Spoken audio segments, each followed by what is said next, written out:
Hey everyone, welcome to the show. I have some details to share with you from the Engages Swing Voters focus groups.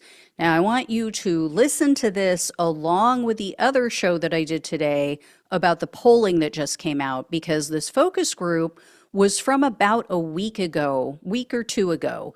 So you'll see how things have changed in such a short period of time. Now, I don't know if you went back and talked to these same people, if they would have a change of heart, but it just shows, you really have to get a full sense of what's going on.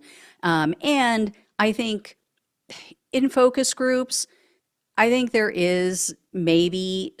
are some people who might give in to peer pressure a little bit more if they feel like, I'm not really familiar with this. I'm not as up to speed on these details. So I'm just going to go along with what other people say versus taking a poll where people might be feeling a little more free to be honest, than when you're face to face with some of your peers and the person running the group. So I don't know, take it all with a grain of salt, I guess we should say, whether it's polling or focus groups, but very interesting how things have changed. So these focus groups, like I said, it was about 2 weeks ago, 1 to 2 weeks ago. I can't remember the exact date. There were two groups. There was a total of 11 people, so 5 in one group, 6 in another. And these are swing voters who went from Biden in 2020 to Trump in 2024. And these were all Arizona residents. So this is a swing state, swing voters in Arizona. So they asked them, what emotion do you feel when you see Donald Trump on TV? Not what is he feeling, but what do you feel? Two people said they feel indifference. One said relief, one said secure, another said exhausted, two said excited, one said hopeful, another said neutral, one said motivated, and one said encouraged. So overall, very positive feelings about Trump and seeing him on TV. They also asked, what words or phrase would you use to describe the first weeks of Donald Trump's presidency, him being in office? Two of them said they were indifferent. One said action-packed. Another said monumental. There was achieving, ambitious, ruthless, extra, exhausting, controversial, and getting to work. So again, the majority are happy about what they're seeing. They also asked, okay, do you know what Trump has done? Out of these 11 people, only 6 could name 1 to 2 things only that he's done. Everybody else knew more than 1 or 2. So the majority said, I can name like 1 or 2 things, but then the minority said, no, I know more than that. So you would think that they're paying attention, but really it depends on their news source. And I'm going to share some of that with you. So one of them knew that he signed executive orders, but they said, I have no idea what they are. I know there's been a flurry of activity, could not tell you what he's done. They also asked, do you approve or disapprove of what he's been doing and what's been going on? All 11 of them said, yes, I approve. Now, there was one lady who had no idea what he's done, but she said she believes that he's making things the way they should have been.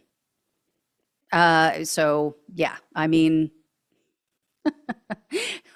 I don't know how you would say he's making things the way they should be when you have no idea what he's done. But anyway, 2 people said that Trump's administration is being transparent, which is completely laughable. One person said that, oh, well, he's business minded. And, they put a lot of importance on inflation and interest rates. So, I mean, I just don't get it. Like, if those are the things that are important to you, yeah, not going to work out the way you think because the Fed already said, no, we can't bring interest rates down because we're seeing inflation tick up again. And why are we seeing inflation tick up again? Because of the tariffs, because of the threat of tariffs and the actual tariffs on Chinese goods. And so, yeah, I mean, he's just, yeah, hopefully they'll wake up. But anyway, they also asked them, are you seeing, if this was like the Goldilocks question, are you seeing too much of Trump, too little of Trump, or just the right amount? And 3 out of the 11 said they're seeing too much. 8 out of the 11 said the right amount. They also asked these people what their top issue is. 5 out of the 11 said it was inflation and the economy. So have fun with that. They also asked them their party affiliation. One of them said that they are a registered Democrat. 2 out of the 11 said that they are Republican. And then the majority, 8 out of the 11, said they are independents.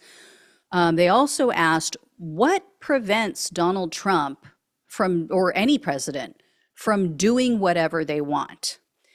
The majority of these people are completely clueless about how the system works. What was funny is there was one Republican in this group who was trying to school everyone else about how executive orders work.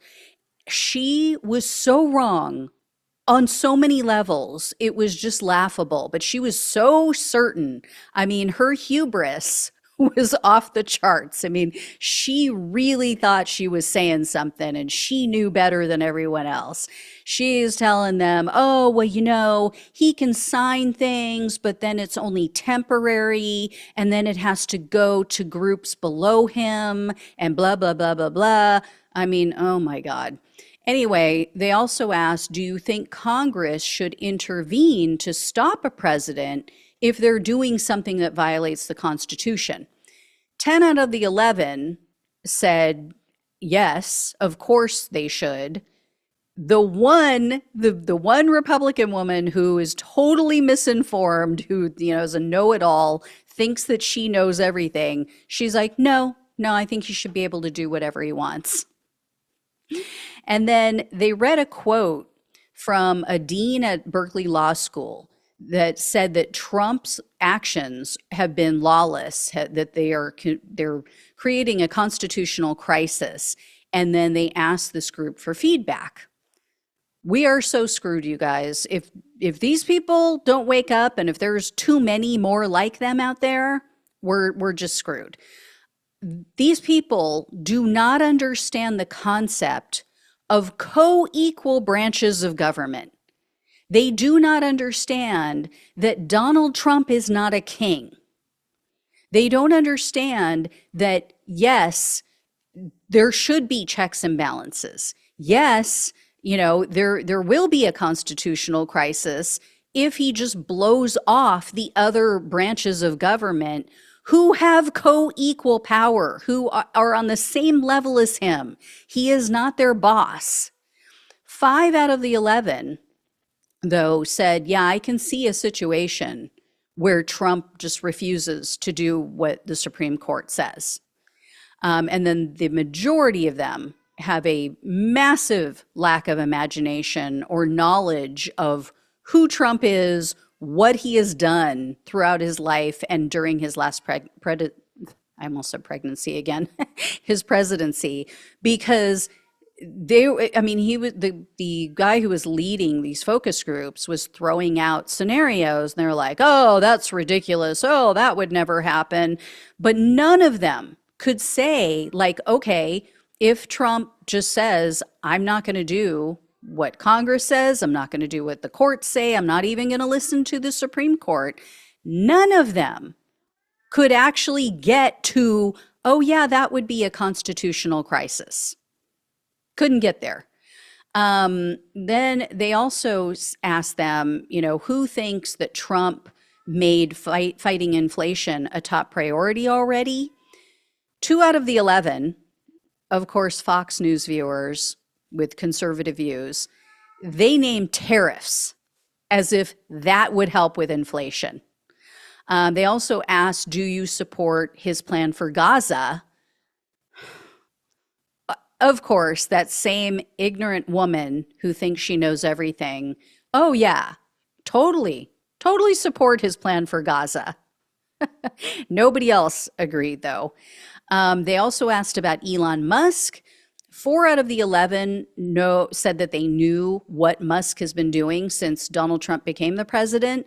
The other 6 did not know what Elon Musk has been up to since Donald Trump took the White House back. One of them did not know even that Vivek Ramaswamy is no longer involved with Doge. So that's how uninformed some of these people are. And then they asked them, do you approve of what Elon Musk is doing? 9 out of the 11 said that they approve. So do the math there. 6 out of the 11 don't have any clue what he's been doing, but yet 9 say, yeah, I approve. These people are just sheep. That is all there is to it. They also asked, do you agree with a 10% interest rate cap on credit cards? Because this is something that some members of Congress have brought up and want Donald Trump to do. 5 out of the 5 said yes. They only asked one of the groups, so the other 6 were not asked for some reason. I don't know why, but anyway, so all 5 said yes, we want that. That's never going to happen. Donald Trump is never going to do that to his big bank friends and, you know, the companies that own credit card companies. He's just, or companies, the people that own credit card companies. He is never going to do that to them. So here's my thoughts. First of all, there's no way that Biden would have won. The comments were so negative about the previous administration. No way he would have won. Most of these people just not paying attention. You know, I think some of them, because they were happy with who won, because they voted for Trump, I think they just checked out after the election. And then always, it's very obvious to know or to see, you know, based on their answers, who's listening to Fox, you know, who's in the right-wing bubble. It just, you can spot them from a mile away because number one, their top issue is always immigration. And they are also always either underinformed or misinformed. Like I said, you can spot it from, like, it's like they're wearing a neon jacket. And the most conservative participants pushed back on the idea that Musk is using his relationship with Trump to enrich himself. I mean, it's just unbelievable how they have their heads buried in the sand. They falsely believe that Musk is for free speech.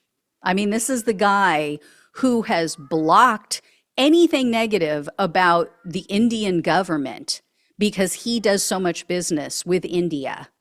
This is a guy who, you know, kicks people off because he doesn't like how they talk about him and they insult him and hurt his feelings.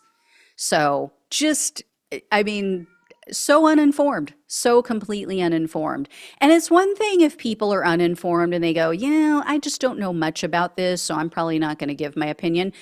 But to go, oh yeah, I want to be part of a focus group, even though I don't know jack shit.